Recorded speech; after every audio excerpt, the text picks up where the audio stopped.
I decided to become an architect right from when I was quite a young child. So I was probably in year 7 or 8 in high school. I went to the University of Technology, which is in the heart of the city, and I studied for 6 years there, which was a Bachelor of Architecture. And as part of our study at UTS, we actually also needed to work at an architect's firm. And so I was very fortunate. I did a lot of research, and then I got an amazing job at the Cox Group, which is a very large multinational award-winning firm. And so I applied there and I got the job, and I worked for them for 10 years. And I loved working there. It was a great environment. If you had told me in 2006, when we first moved here in 2004, that I'd be running my own practice in Wagga Wagga, my own architectural practice, I wouldn't have believed anyone. So when I started GPG at the beginning, Oscar was born, and it was really crazy times for us. Oscar was a very sick child for the first 18 months of his life, and so that meant no sleep, and it meant days and days of being in a complete fog sometimes, with him either being sick or unwell. And at the same time, I was trying to set up this business, this practice of my own. And I persisted because to me, it was almost like an oasis. It was my time that was mine. GPG started at the back of the house in a very small space, but it was always a dedicated space. So I made it quite an important factor that my place where I set up as a business was always a special space and was exclusively for that use. Over the last 8 to 10 years, GPG has grown significantly. So we now employ 4 to 5 team members, whether they be staff or contractors.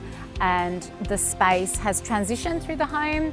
So it started off at the back, moved to the middle, and now has finally made it to the front of the home. So it's still a home-based business at the moment. But what is exciting is that I've now started with my husband and the kids construction on our new home. And what the new home has is it also has its own self-contained office space. In terms of projects, we've gone from basically working on very small scale additions to now having projects of basically around $5 to $16 million value on our drawing board. So it's exciting times. We're collaborating with other local architects to basically retain a lot of the larger projects that come through Wagga locally. And previously, when the kids were little, I wouldn't commute out of Wagga, but now I work anywhere from between Canberra through to Tumut and Tumbaramba, across to West Wyalong and Albury. So our radius has expanded, and I get really excited because often I'll get a phone call from a client or a prospective client that'll say to me that they've heard we're the best architects in town. And so that's great. When you get a phone call like that, it's fantastic. Someone I've never spoken to, and that word of mouth has just filtered through all through the Riverina for us at the moment. I would say that there has been more a series of different challenges throughout my time.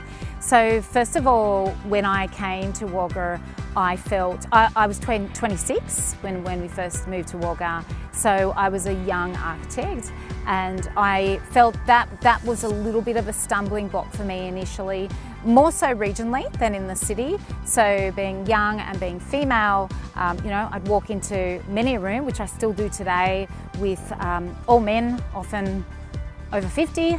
And so, that's just been a lot of work now on my part.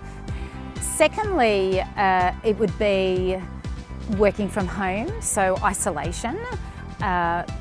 Initially, that was a real trauma for me. That was a very difficult time, especially since I'd come from such a big office environment, and then downgrading to such a small space. So the isolation was incredibly difficult. And, for me to combat that, it was about surrounding myself with either like-minded individuals or getting out and, attending groups like Women in Business and other community events or other business events. The first thing I did was seek out the other architects that were located in Wagga, and I made a very great relationship with 3 of the local fellows, Mark Golden, Noel Thompson and Chris Hellier, and they're great. We catch up every couple of months and we have coffee meetings, and I would definitely look at Mark and Noel as my mentors. So especially in the early days when I would give them a call and just have a chat, even just for a chat, you know, when you're sitting in the office on your own.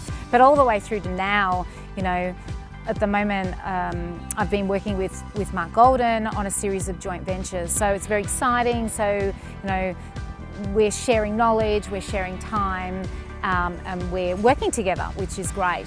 The trust that Gioia and I have established enables us to have a relationship that's respectful and mutually beneficial to us both and to our clients that engage us. The last challenge and challenges that I've had, and it's been mostly at this end, at the later end, was guarantee of work and getting projects.